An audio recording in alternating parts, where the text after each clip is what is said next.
So again, let's see what we've written here, and it's basically the same stuff as whatever we discussed some time back. So a web service is any piece of software that makes itself available over the internet and uses standardized XML messaging system. XML is used to encode all communications to a web service. For example, a client invokes a web service by sending an XML message, then waits for a corresponding XML response. Because all communication is in XML, web services are not tied to one operating system or programming languages. Java can talk with Perl, it can talk with .NET, Windows applications talk with Unix applications. So this is same as what we were discussing right now. Okay, so let's move ahead.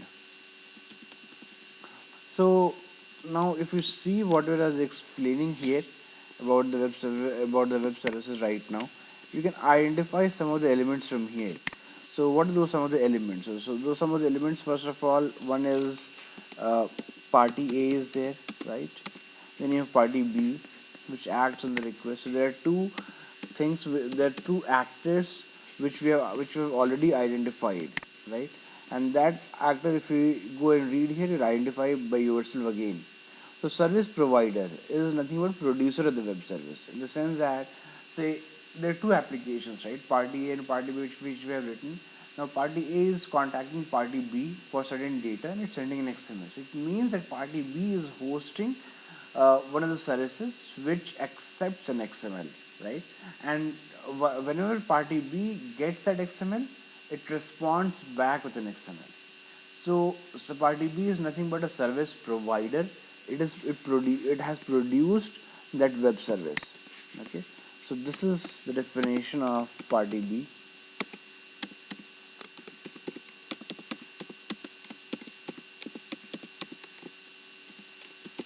Now party A, that is actually consuming whatever is hosted by party A, so it's a consumer of the web service, right?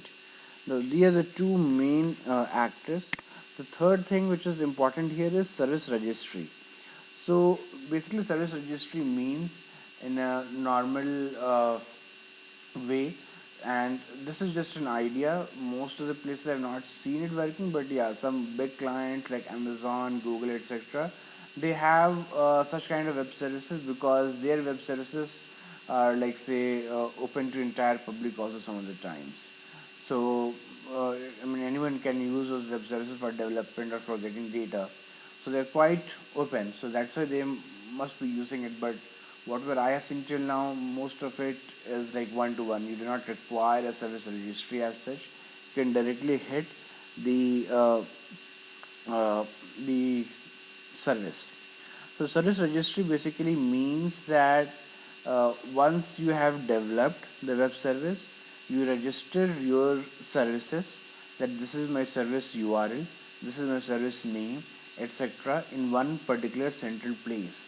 Okay, and then whoever wants that service, they contact the central registry and say that this is the service I want to execute, and then this central registry place comes back with the URL, saying that this is the URL you need to use for hitting it. So that is the central registry place, which is also important to discover the service, right? So this is what I have noted down here as well, that this is a logically centralized directory of services. The registry provides a central place where developers can publish new services or find existing ones.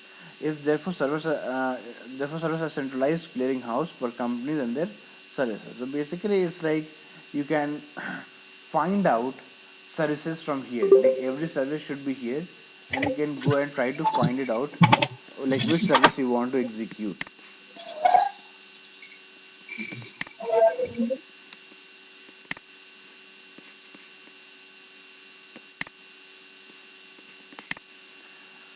So that is the idea behind this service registry.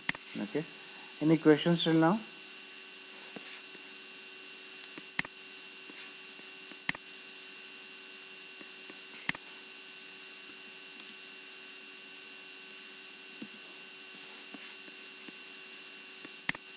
Okay. Now, going forward, like, say, what all things are there for developing a web service? So again, if you see, this is what I explained above, and this is what is explained with this diagram as well. So service requester checks the service registry regarding a particular service, and once it finds that service, it invokes that service to that service provider, gets the details and work on it. So basically, the service provider, the XML which is being used to have the communication between the requester and the provider, that XML is based on a schema.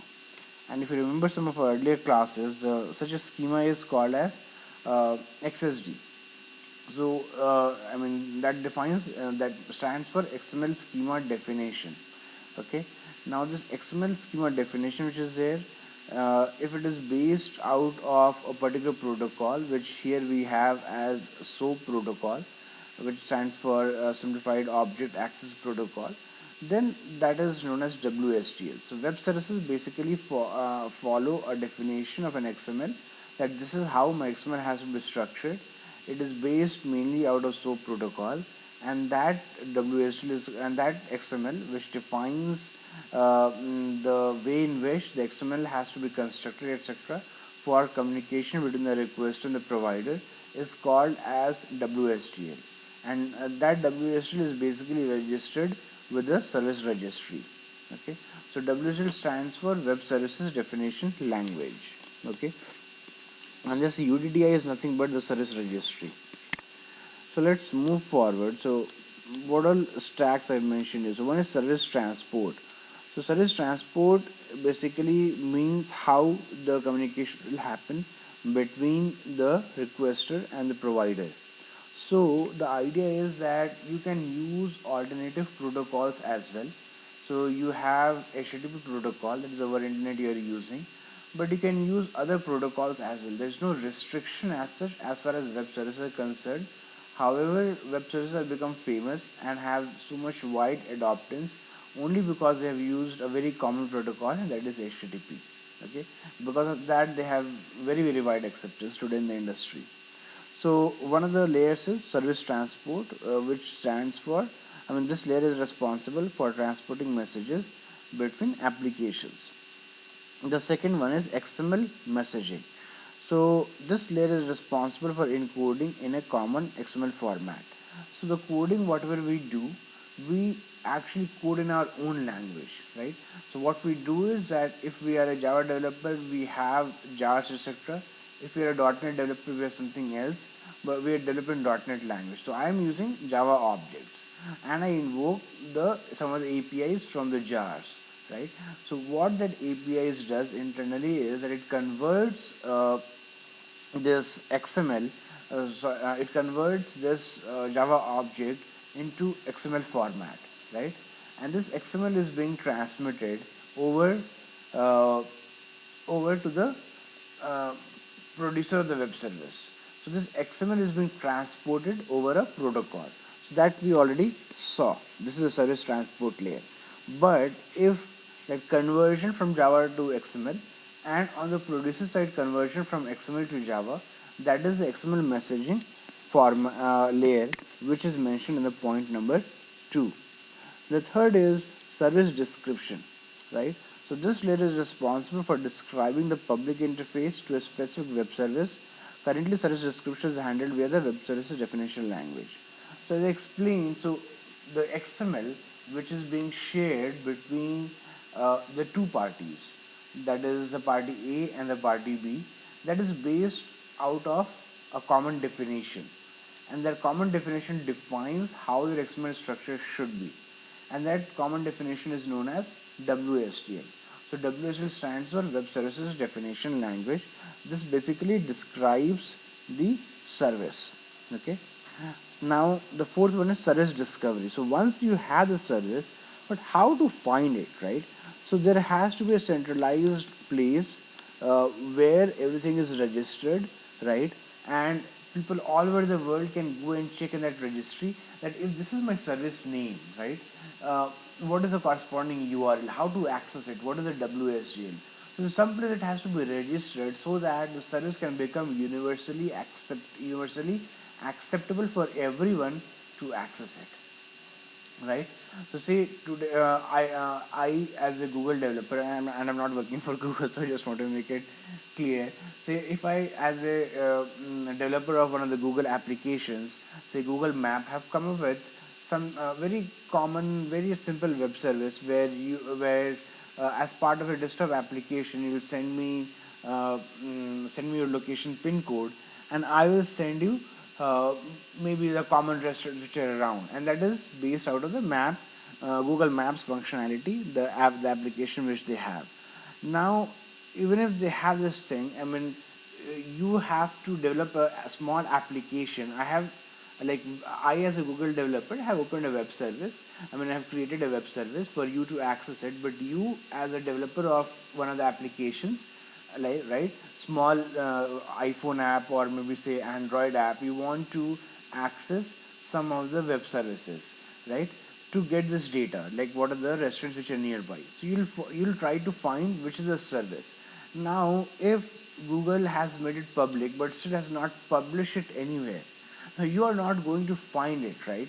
Because there are thousands of things out there in the world. How are you going to find it? You do not know which all services they have opened, which all services others have opened. So if you go to the Google site and try to find out in a way that whether they have this kind of service or not, and you find through the service name that they have something of this sort, now using the service name you can go to the UDDI, which is the centralized place, universal description, discovery and integration. So basically you go to the centralized place, say that this is a service I want to execute.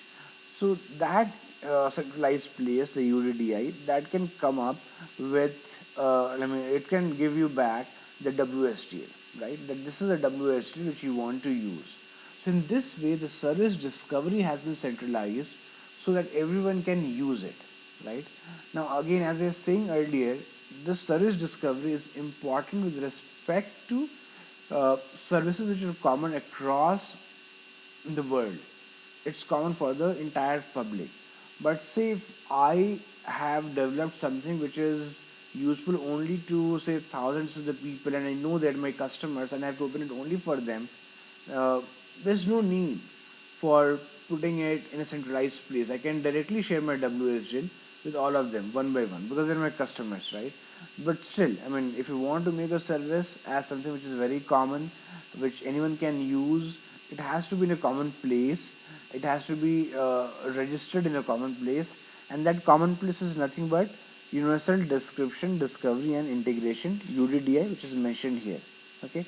Now again, I mean, for small services or for which does not require public acceptance or public usage at the broad level, you do not need it. So all the web services which I have worked till now, they are basically communication ways between two or three different applications and nothing more than that. And that's the reason that we have never published it anywhere, because there is no need to publish it. Okay, so again, I mean, this is what I've written here. Service discovery is this layer is responsible for centralizing services into a common registry and providing easy publish and find functionality. Currently service discovery is handled as via universal description, discovery and integration. Okay, so this is what about the protocol stack which is there for the web services. Okay, now let's come back to different specifications. Now one of the like web services has some of the common specifications, like you need to understand like SOAP, you need to understand this UDDI which we discussed right now, and you need to understand WSDL, right? What are the elements in a WSDL? So these things are going to help you a lot while while building the web services. So the conceptual understanding is very important. So the way in which I have structured the classes, and that is in going with the syllabus also, is that today we are going to concentrate on the theoretical aspects to understand WSGL, to understand all this stuff.